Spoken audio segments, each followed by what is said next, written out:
Hey, welcome back, Scorpion72. Do not adjust your lighting because this one here is a lot of shell shading and it's quite dark. We're looking at the gold label Batman the Anime Series cowl replica 1/3 scale from McFarlane Toys and DC Direct. So, this one here is based off the animated series, which if you guys grew up within that time or watch it, was one of the best Batman animated series ever done. It was really, it didn't talk down to the audience and it was really well done. It's still renowned to today. It's when we got Kevin Conroy as playing Batman and Bruce Wayne and put his name on the map. May he rest in peace. But this was a Batman cartoon for any Batman fan. And it was really, really well done. So we're taking a look at this. This is the last cowl that I have here for Series 1. As you see here, Batman Anime Series, Batman Series there, replica cowl. Oh my gosh, sometimes I feel like saying cowl when I say cowl. Batman mask. Onto the scale of McFarlane Toys. As I mentioned before, I like when I have the picture of the actual item that's in the box. It's really cool. Here you have this on the side. And legally mumbo jumbo, and there you go. The code if you guys want to track this down in your local stores or comic book shops. All right, so winter box packaging. So without further ado, I'm really anxious to see this one. It looks a little bit bigger than the other ones, but yeah, let's open them up and see what it looks like up close and personal. All right, here it is. Batman Anime Series cowl out of the box, and I have to say it is as impressive as I thought it would be. This is what it looks like. Let me not get my happy little fingers in the way. This is actually, I think, one of the biggest ones, if I'm not mistaken, because it has a lot of the back here, which really drips down to like pretty much the end. Like if you look at it here, it's like maybe a slight little gap between the mask and the base. As I mentioned, these are all pre-attached, unlike the 1-to-1 scale one. Here, have the name, 1992 series. There you have this at the bottom. This keeps the seal, and like all of them so far, they have a little hollowness inside. I guess if you have a 3D printer or if you're good with like paper mache, whatever, you can actually put like a face here. I mentioned why they probably don't do that is because they have to pay the artist. I think they still have to pay the artist for the cowl, I'm guessing, but maybe that's a way around it where they don't have to pay the person that draws the Batman. They can just use the cowl. But anyways, it's the same company, so I don't see the issue they ever want to like add face pieces to this. Who knows, they could do that, or maybe who knows, they might end up selling face pieces for all these masks down the line. You never know. The DC Direct and McFarlane, especially, they can add that. You can just place the face into the mask you have and buy them individually. This one, as you see, it has a long like stick out. I didn't notice that before. Like, I some of them are just short, but this one, because in the animated series, Batman had a really big chin, and his face was really more out of the mask. Most of them all have him like his face out of the mask, but a lot of them like the chin really catches in the bottom part. But this one, like, wow, look how far out that one is. And here we have the back, the top, shell shading is blue instead of black. Little tidbit, when the show, for those of you who ever watched it, why it's always got that motif of darkness and stuff is because all of the cities and stuff were painted on a black background. So to keep everything the same, they basically just had a black background and painted over that, and that's why everything's got this shading or darkness to it and dark alleyways, because they didn't have to paint really anything black because it's already black in the background. So that's what gave it that look, and it really worked. This is like a phenomenal thing. I recommend anybody to watch it. I think up here in Canada it's on Netflix.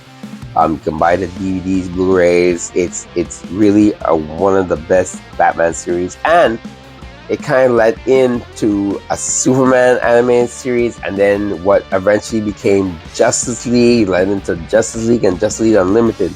So Batman was kind of like the kicking off. Batman animated series was a kickoff point for DC animation for our generation, because before that, back in the late 70s or early 80s, we had Super Friends, Legendary Super Friends, and Superpower TV show, and with the Wonder Twins, which I do hope McFarlane does Wonder Twin action figures, just a side note. But yeah, you had all of that, and then it stopped, and then we had little tidbits here, animation and the movies, but consistent weekly TV show started with Batman. You had Batman, Superman, not together, but different shows. And then we just went into Justice League, and then went to Justice League Unlimited, which is just Justice League Unlimited. It's just phenomenal of just what they did with that, of having all the DC. If you ever want to know about DC characters or certain characters in the DC universe, Justice League and Justice League Unlimited, the whole series, the whole run of that whole time period, it's just something to watch, and you'll see, you'll have your favorite. The episode with Vigilante and Shining Knight, those are characters I never thought I really liked, and I really came around liking those guys a lot. Anyways, let me not ramble too much. Yeah, so this one has a little bit more depth inside the head part there too. So what I'm going to do is going to just quickly see if I can find the other three that I did a review of earlier. I have them side by side since this is the last one in series 1. It's a gold label, so I think it was only available at specific stores. As far as I know, there's no need for platinum for this one, but you never know. But as far as I know, there's no platinum for this one in particular, or any of the other ones except for the Nightfall Batman. But let's see how they all look lined up together, so you can guys get an idea of the height and stuff. Like I said, it's very lightweight. It's made of plastic, so there's no chance of it shattering to pieces if it was resin or taking up too much space or being too heavy on your shelf. Alright, so here they all are side by side. So here we have the Batman 1989. I like that I put the year in the brackets. That's really going to help a lot in the future when they release more of these, so you can identify the year when this mask first appeared. So you have Batman 1989, Batman Classic TV Series 1966. That's just reverse these two because he came first. Then you have Batman Nightfall 1993, and then Batman Animated Series 1992. So as you can see, the different shapes of all of them, and let's go like this so you can see the back. As I mentioned earlier, this one has the longest cowl dropping down to the bottom.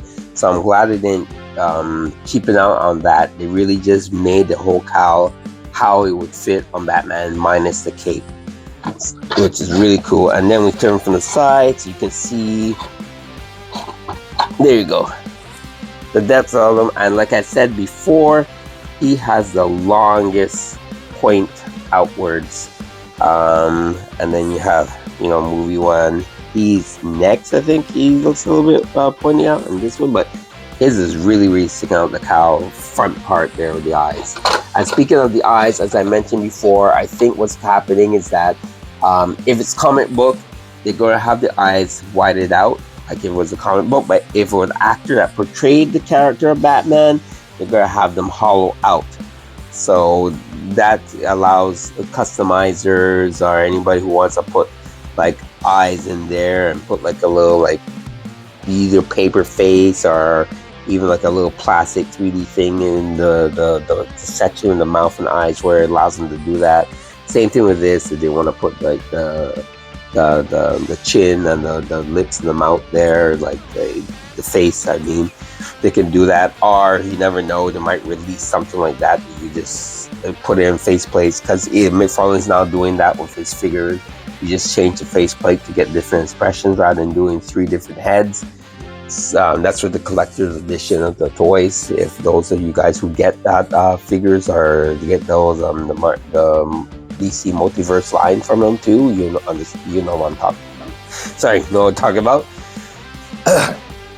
So yeah, so there you have it. A look at the Batman animated series 1992 cowl, and I did a video of all 3 of these in the back as well. So I'm looking forward to series 2. Knowing him, when he announces something is basically out in less than 3 months, so I'm sure series 2 will be shown. I think I actually, come to think of it, I think I just saw somebody post that they had like the Hush Batman cowl already in their hands. So yeah, like I have to say one thing about McFarlane. He doesn't linger too long.